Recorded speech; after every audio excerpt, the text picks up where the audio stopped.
Good afternoon. My name is David Jarvis, and I'm President, CEO, and founder of Corton Capital. Corton Capital is an asset management firm that specializes in traditional investments and alternative investments. Our goal is to create comprehensive portfolios for investors by marrying up both traditional and alternative investments for you. What follows next are a series of presentations and comments by various managers within the Corton family discussing the performance and successes that they've experienced with the funds that are carried within the Corton family.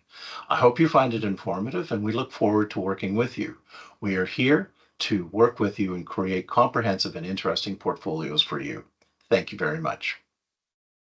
Welcome everyone to the January edition of the Corton Aemelia Quant Fund podcast, where we try to take the emotion out of investing. So we'll start with the disclosures as usual. I'm Mark Deriet, the founder of Aemelia Capital Management Corp., an independent firm that develops quantitative models that have been licensed to and implemented by Corton Capital. Corton is the investment fund manager and portfolio manager of the Corton Aemelia Quantitative Fund and its underlying fund, Corton Aemelia Quantitative Fund LP, each a related issuer of Corton. So now to the fun stuff. This is a picture of my mug in case you missed it or you haven't seen my balding gray head in the past, but that's me with my smiling face.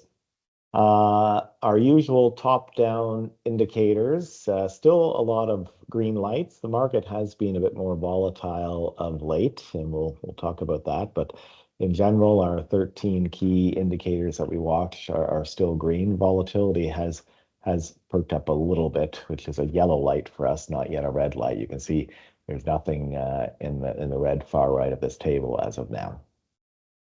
Our favorite equity index to track is the global equally weighted index of about 3,000 stocks, and that remains in a nice solid uptrend and near all-time highs. So typically this does roll over ahead of the S&P, not always, but that's a typical outcome. It broke down, for instance, in late 2021, a couple of months ahead of the peak in the S&P. So this is why we like to look at this. It's more of a breadth indicator, given that it's equally weighted.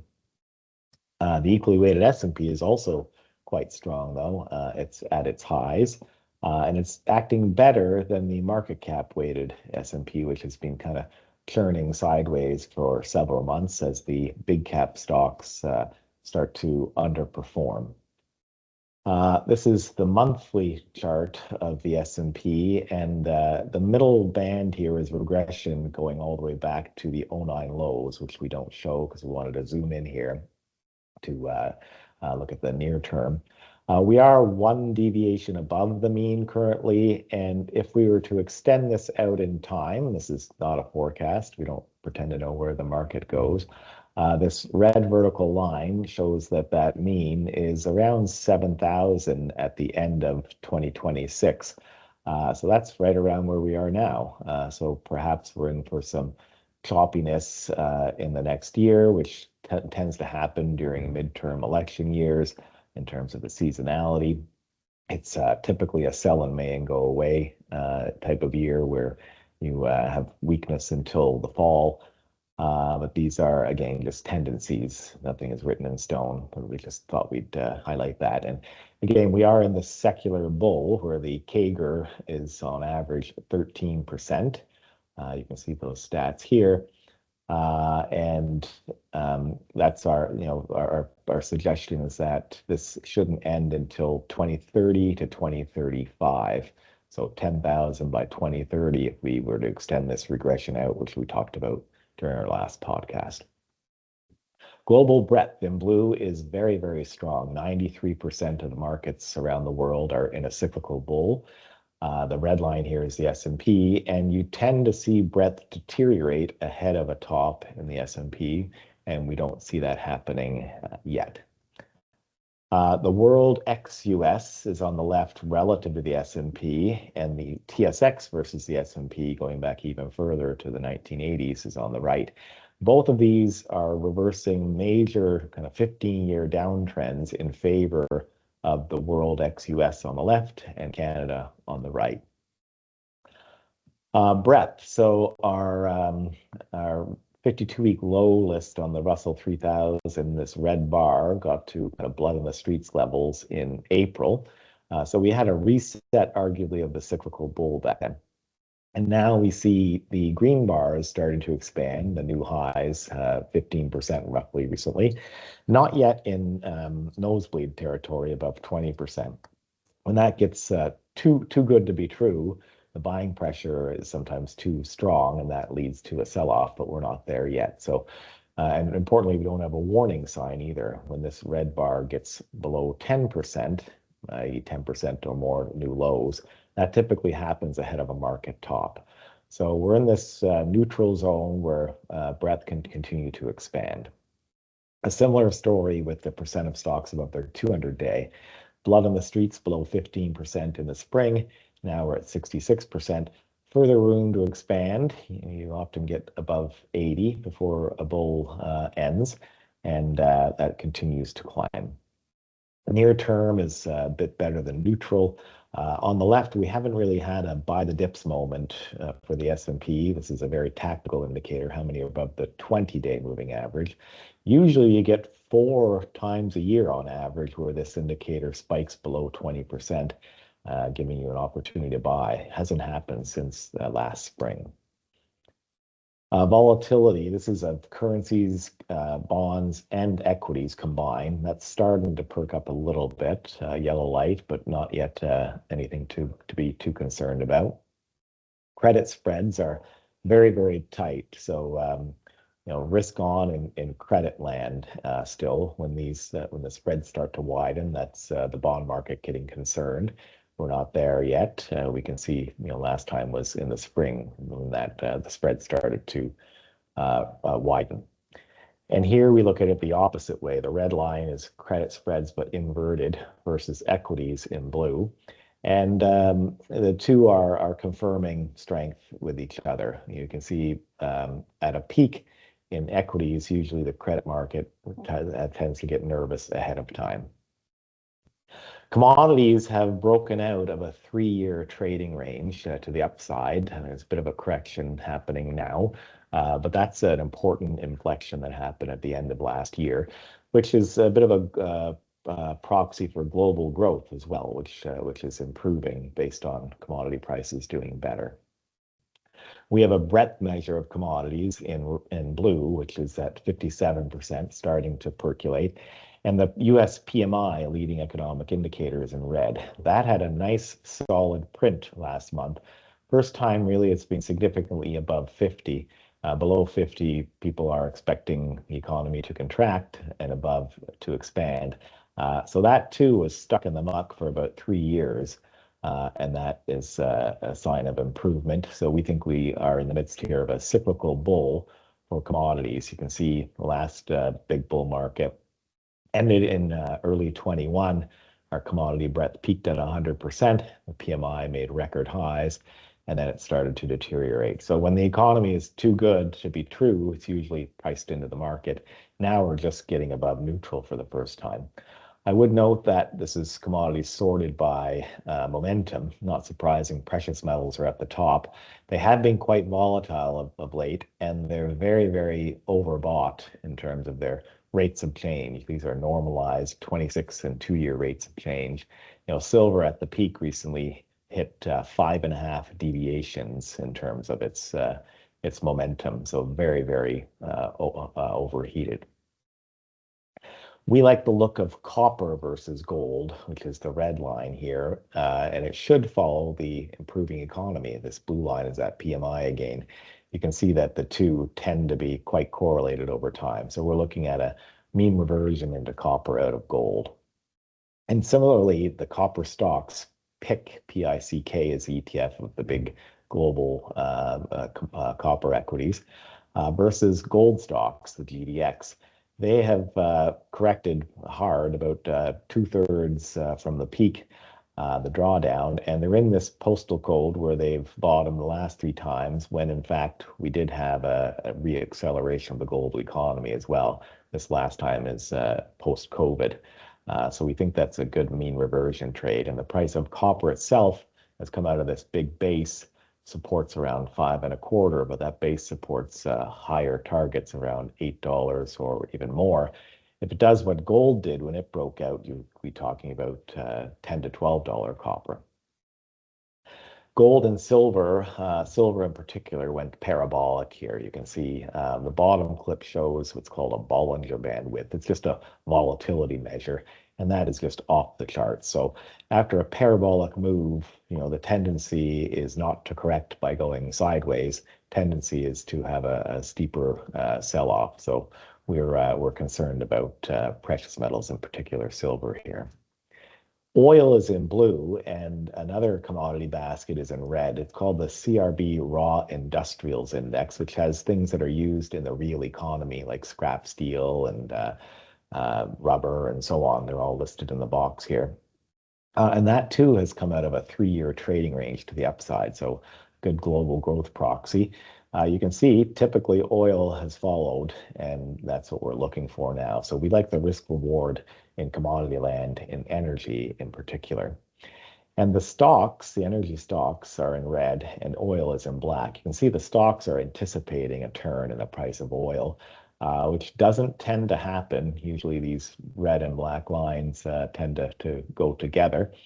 And so, our models, our momentum models are clearly pointing to energy stocks with the intent that the oil will follow. So we're looking for a break above 67 for confirmation on the oil chart. Bond yields are in blue here, the 10-year yield in the US. This red line is a basket of 10 indicators that tends to lead the bond yield over time, both at tops and bottoms. So it's been faltering for quite a while as the yields have gone sideways, and it's starting to perk up. We measure how many of the indicators are in a bull trend with this red line. That spiked up recently. The blue line is a 10-year yield. And these are all the 10 indicators that go into that basket. So, I think the odds are tilting towards higher rates. The 10-year hasn't resolved its kind of trading range yet, but with an improving economy, with stronger commodity prices, et cetera, the odds are tilting towards higher rates. And that's important for the stock market in general, which will have perhaps a headwind of higher rates impacting the discount rate for equities. And in particular, growth stocks should be impacted by that. The 2-year yield in blue and the Fed funds in red, they're starting to tighten again. The spread is only 25 beeps. So, only pricing in one more cut. Perhaps the Fed has pulled off a soft landing here. When the rate cycle starts to go down, the cutting cycle, the 2-year yield always leads, by the way. You can see the blue leads the red line. And the outcome is 50-50, whether you get a recession or a soft landing, as shown in the table here. And the outcome for the S&P is very dependent on that recession or non-recession story as well. You can see the returns with no recession are very healthy, and with a recession, they're not so great. So it looks, again, with the evidence from commodities and so on, that we've pulled off a soft landing here. Other evidence of no recession, this blue line is hard data, essentially, what people are actually doing in the US economy. It measures things like gasoline sales, electricity usage, and so on. And that's been holding in very, very well. The surveys, which are in black, which is that PMI we've talked about, and the red line is a conference board survey as well. They would have shown a recession in the middle of 22, and we're still waiting for Godot. So how people have felt versus what they're doing has been quite different, and now the people's feelings are getting better. So no recession on that data. And here we show in blue that PMI again. This tends to track high beta stocks versus quality stocks, which is the ratio in red. So here the red line already has popped up above its 3-year range, kind of anticipating better news. But the good news is we're not at the peak in terms of this data. You can see again record high PMI in early 21, and it was all priced in the market. You should have shifted back to quality stocks out of beta stocks at that time. The next slide, also no recession based on the labor market. This is a basket of 8 indicators all rolled into one and normalized.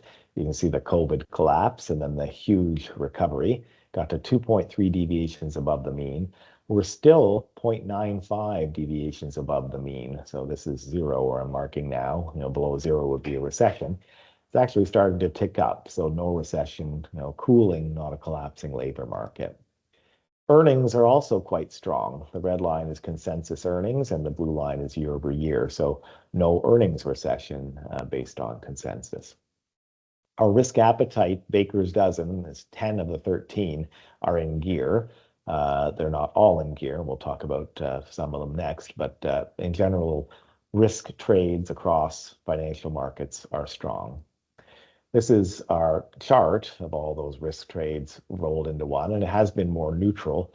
It has been dragged down in particular by Bitcoin. The red line is Bitcoin versus gold. The triple Qs, the NASDAQ 100, are black. And this is one of our biggest concerns, is that when the correlation over time flips negative between the two, i.e. Bitcoin to gold is quite weak and the market is still strong, that has historically led peaks in the triple Q by about 6 months. That would be a sell in May situation as well. And the drawdowns have been quite significant in the past.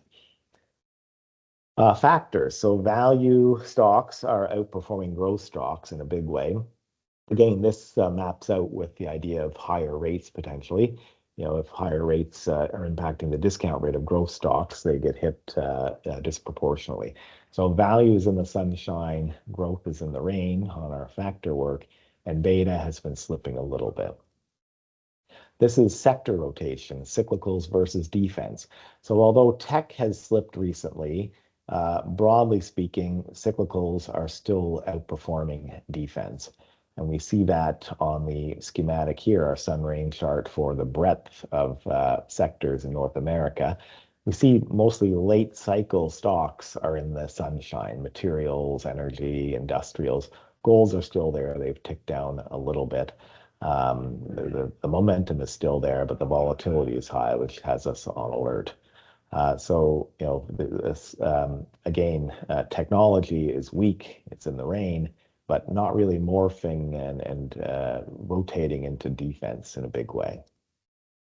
This is a great representation of what's going on underneath the hood in our view. This is a long-term chart of global energy plus financials in the numerator divided by tech plus healthcare in the denominator. So it's kind of short duration versus long duration stocks, or value versus growth, however you want to characterize it. It's already broken this downtrend off the high in 2008. So underneath the hood, there has been a shift going on for quite a while, and we think that will continue. Our momentum models for the TSX, energy has been creeping up the list, as have materials ex gold. Banks and gold have been kind of battling for number one and number two for a while. Gold has slipped down a little bit to number two. And technology, you can see, is at the bottom of the pack here. We just show these screens. We're not going to go through them in detail of these rotations. So long-term momentum on the X, short-term on the Y, and you tend to rotate clockwise. So we're always looking for stocks that are coming out of the rain. So BCE and Couche-Tard are a couple of examples that we've recently added to.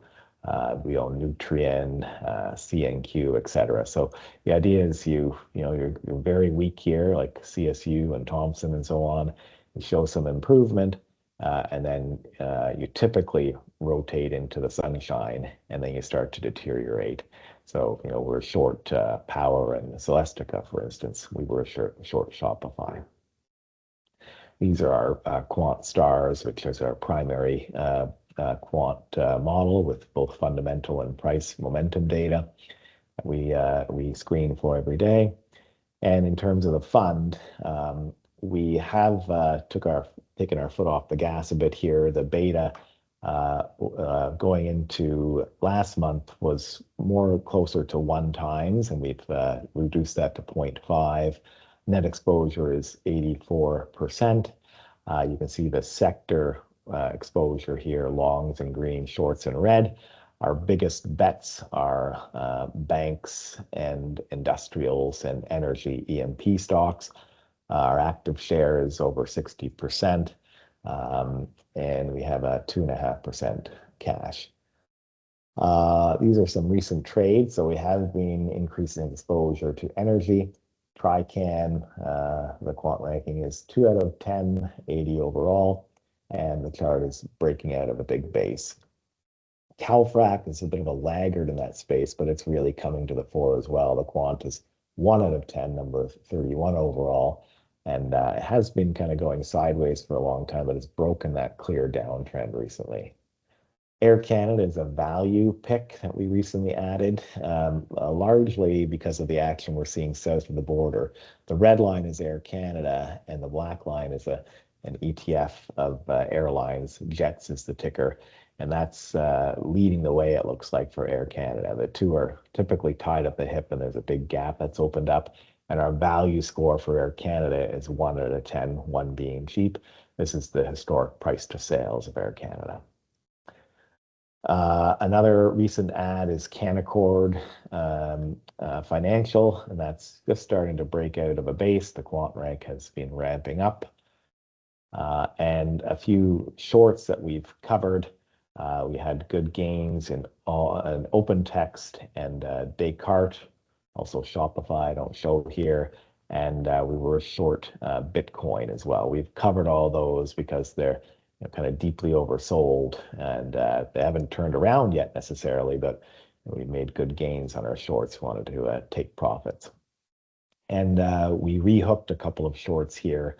PSP is a private equity ETF in the US. That's been one of the weakest areas of the market, so we recently rehooked that short. And SARK, S-A-R-K, is the inverse of the ARK Innovation Fund. We're long that area of the market has been quite weak of late. So in terms of the performance last month, it was a good month, 3.9% net for the F class. The market was up 0.67%, so one for the good guys. Our beta since inception is 0.65, and the net for the F class is just a snick below the market, 26.1 versus 26.9. So again, our goal is to beat or match the market with much lower volatility. So, very early days, obviously, but so far so good. And that's all we have. If you have any interest, want to connect directly, my telephone number is here, and my email. Thanks for your time. Have a great day.